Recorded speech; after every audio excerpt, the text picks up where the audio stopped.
Hello दोस्तों, स्वागत है आप सभी का यथार्थ हिंदी एजुकेशन क्लासेस में, जिसमें हम पढ़ेंगे हिंदी साहित्य के महत्वपूर्ण बहुविकल्पी प्रश्न। ये क्वेश्चन आपके हिंदी टीजीटी, पीजीटी एग्जाम और नेट जेआरएफ की परीक्षा के लिए भी काफ़ी इंपॉर्टेंट हैं। तो चलिए स्टार्ट करते हैं अपनी क्लास को। पहला प्रश्न है, अंधेर नगरी में कितने दृश्य हैं? अंधेर नगरी जो रचना है, इसमें आपको दृश्यों की संख्या बतानी है, कितने दृश्य इसमें हैं। तो राइट आंसर इसके लिए ऑप्शन सी है। इसमें कुल दृश्यों की संख्या 6 है। अंधेर नगरी नाटक में, रचना में दृश्यों की संख्या 6 है। अगला प्रश्न है, रामनरेश त्रिपाठी की निम्न में से किस रचना में उत्तराखंड तथा कश्मीर की सुषमा का वर्णन है? तो त्रिपाठी जी की यानी कि रामनरेश त्रिपाठी जी की ऐसी कौन सी रचना है जिसमें उत्तराखंड और कश्मीर की सुषमा यानी कि सुंदरता का वर्णन मिलता है? स्वप्न है मिलन पथिक मानसी। राइट आंसर इसके लिए ऑप्शन ए है, स्वप्न, जिसमें कि उत्तराखंड और कश्मीर की सुषमा का वर्णन मिलता है। ऑप्शन ए राइट आंसर है इसमें। डॉक्टर नगेंद्र को उनकी किस रचना के लिए साहित्य अकादमी पुरस्कार दिया गया था? जो ये रचनाएं हैं ये सारी डॉक्टर नगेंद्र की ही रचनाएं हैं। इनमें से कौन सी रचना थी उनकी जिसके लिए उन्हें साहित्य अकादमी पुरस्कार दिया गया था?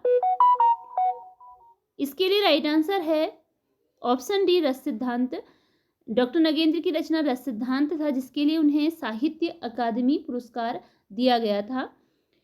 अगला क्वेश्चन है कि डॉक्टर नगेंद्र की रचना रस सिद्धांत के लिए साहित्य अकादमी पुरस्कार किस वर्ष दिया गया? इन्हें इनकी रचना रस सिद्धांत के लिए साहित्य अकादमी पुरस्कार किस वर्ष दिया गया? राइट आंसर है इसके लिए ऑप्शन बी, 1965 ईस्वी में डॉक्टर नगेंद्र को उनकी रचना रस सिद्धांत के लिए साहित्य अकादमी पुरस्कार दिया गया 1965 में। अगला क्वेश्चन है, सोना मछली निम्न में से किसकी रचना है? रचना का नाम है सोना मछली। तो इसके लिए राइट आंसर देखते हैं। राइट आंसर है ऑप्शन बी, हीरानंद वात्स्यायन अज्ञेय। हीरानंद वात्स्यायन अज्ञेय की रचना थी सोना मछली। ऑप्शन हीरानंद वात्स्यायन अज्ञेय राइट आंसर है। अगला क्वेश्चन है, नरेश मेहता किस तार सप्तक से संबंधित कवि हैं? तो नरेश मेहता का संबंध बताना है कि ये किस तार सप्तक के कवि हैं। 4 तार सप्तकों का प्रकाशन हुआ था। पहला तार सप्तक के नाम से, उसके बाद द्वितीय तार सप्तक, तृतीय तार सप्तक और चतुर्थ तार सप्तक।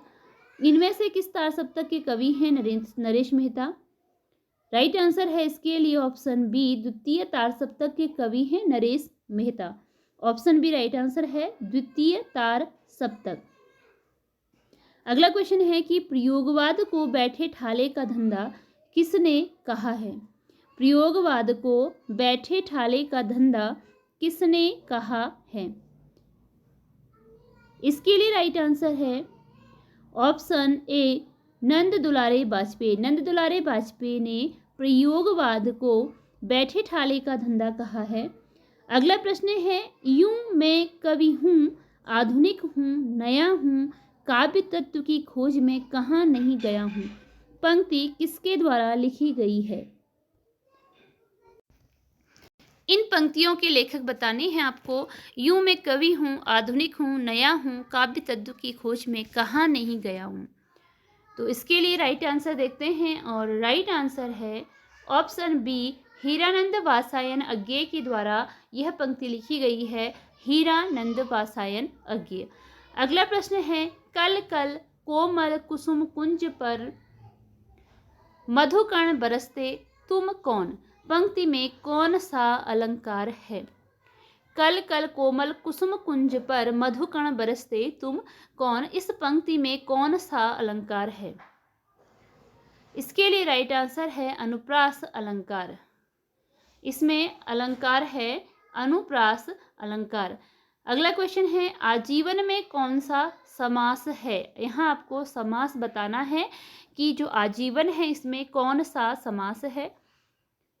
अव्ययी भाव है, बहुब्रीहि है, द्वंद्व है या कोई नहीं? इसके लिए राइट आंसर ऑप्शन ए है, आजीवन में अव्ययी भाव समास है। आगे प्रश्न आता है कि निम्न में कौन सा एक कर्म तत्पुरुष का उदाहरण नहीं है, जो नहीं है वह बताना है। यानी कि कोई 3 कर्म तत्पुरुष के उदाहरण हैं, एक है जो कि कर्म तत्पुरुष के अंतर्गत नहीं आता। तो ऑप्शन दिए गए हैं आपको। इसके लिए राइट आंसर है ऑप्शन डी, नीति युक्त। यह जो है कर्म तत्पुरुष के अंतर्गत नहीं आता। अगला है पाप मुक्त में कौन सा समास है? शब्द है पाप मुक्त, तो बताना है कि इसमें कौन सा समास है। संबंध तत्पुरुष, अपादान तत्पुरुष, कर्म तत्पुरुष या करण तत्पुरुष। तो इसके लिए राइट आंसर होता है ऑप्शन बी, अपादान तत्पुरुष इसमें है, अपादान तत्पुरुष। अगला प्रश्न है, मोहन से पढ़ा नहीं जाता। मोहन से पढ़ा नहीं जाता, यहाँ तक यह वाक्य है। तो वाक्य है, इसमें कैसा वाक्य? कर्ता वाक्य है, कर्म वाक्य है, भाववाचक है, या इनमें से कोई नहीं है। इसके लिए राइट आंसर ऑप्शन सी है, यह भाववाचक है। यह वाक्य जो है यह भाववाचक है, क्योंकि इसमें भाव प्रकट हो रहा है कि उससे ऐसा नहीं होता, तो भाववाचक है। अगला प्रश्न है, जंगल में फैलने वाली आग के लिए एक शब्द। तो जंगल में फैलने वाली आग के लिए एक शब्द क्या है? बड़वानल है, दावाग्नि है, बनवानी है, या इनमें से कोई नहीं। जंगल में फैलने वाली आग के लिए एक शब्द क्या है? राइट आंसर है इसमें ऑप्शन बी, दावाग्नि। जंगल में जो फैलती है आग उसको बोलते हैं दावाग्नि। अगला प्रश्न है, अर्धरात्रि का समय के लिए एक शब्द है। अर्धरात्रि का समय अगर कहना है तो उसको एक शब्द में कैसे कहा जाएगा? राइट आंसर है ऑप्शन ए, निशीथ। अगर आप बोल रहे हैं निशीथ तो इसका अभिप्राय है अर्धरात्रि का समय। अगला प्रश्न है, वह कन्या जिसका विवाह करने का वचन दे दिया गया हो। वह कन्या जिसका विवाह करने का वचन दे दिया गया हो, तो उसके लिए एक शब्द क्या होगा? इसके लिए राइट आंसर है ऑप्शन सी, वाग्दत्ता।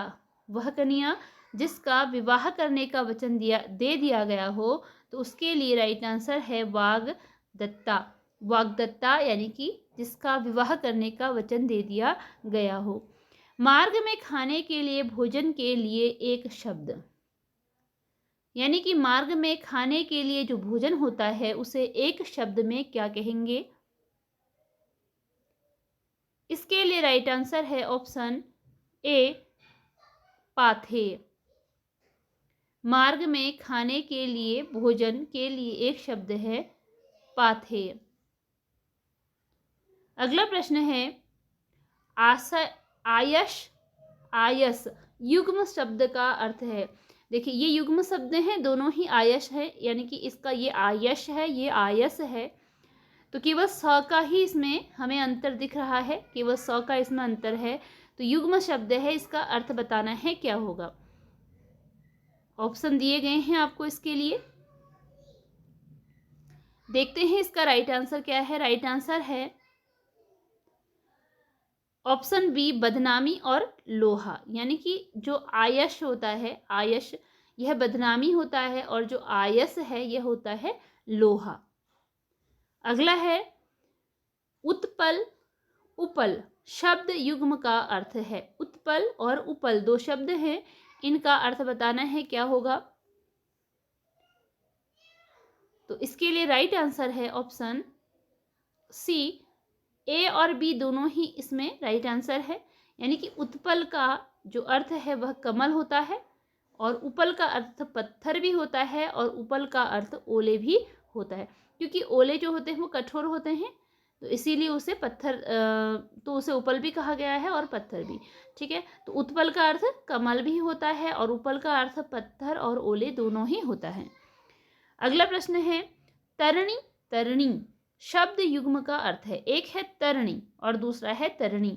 शब्द युग्म का अर्थ बताना है क्या होता है इसका। इसका राइट आंसर ऑप्शन ए है, तरणी का अर्थ होता है सूर्य, यानी कि सूर्य का पर्याय है तरणी। और तरणी का अर्थ होता है नाव, यानी कि जो हमको तारती है, नदी से पार लगाती है, यानी कि तरणी जो तारने वाली है। और तरणी का अर्थ है सूर्य। इसमें केवल मात्रा का ही अंतर है।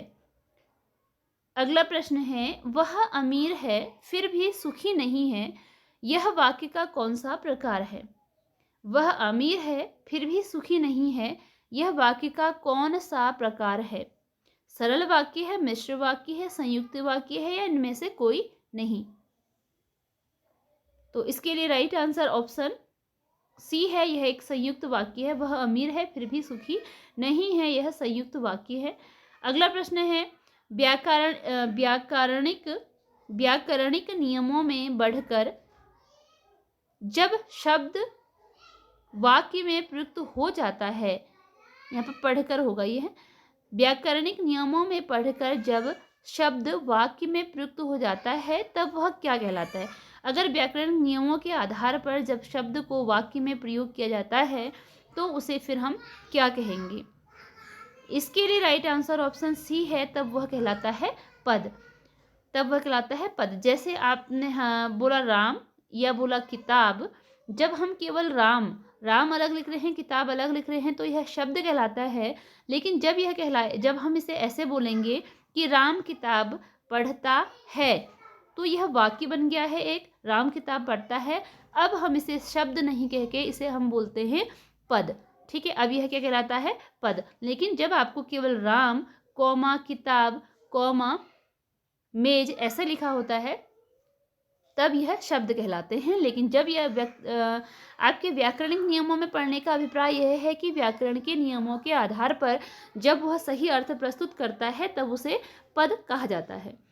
अगला है कि हल्कू प्रेमचंद्र की किस कहानी का पात्र है? यहाँ पर पात्र पूछा गया है। हल्कू प्रेमचंद्र की कहानी का पात्र है, प्रसिद्ध रचनाएं है यह इनकी। तो हल्कू किस रचना का पात्र है बताना है। और राइट आंसर इसमें ऑप्शन ए है, पूस की रात जो रचना है इसका पात्र है हल्कू। प्रेमचंद्र की रचना जो पूस की रात है उसका पात्र है हल्कू। अगला प्रश्न है, ठेले। तो चलिए यहीं पर आज की क्लास एंड होती है। मिलते हैं अगली क्लास में कुछ नए प्रश्नों के साथ। अगर आप चैनल पर नए हैं, चैनल को सब्सक्राइब जरूर कीजिएगा, क्योंकि आपको इस चैनल पर हिंदी साहित्य और सामान्य हिंदी से संबंधित क्वेश्चन प्रैक्टिस सेट के रूप में डेली मिलते हैं, जिससे आप अपनी तैयारी को बेहतर बना सकते हैं और अपने आप को चेक भी कर सकते हैं। मिलते हैं अगली क्लास में, अगली वीडियो में कुछ नए प्रश्नों के साथ। धन्यवाद।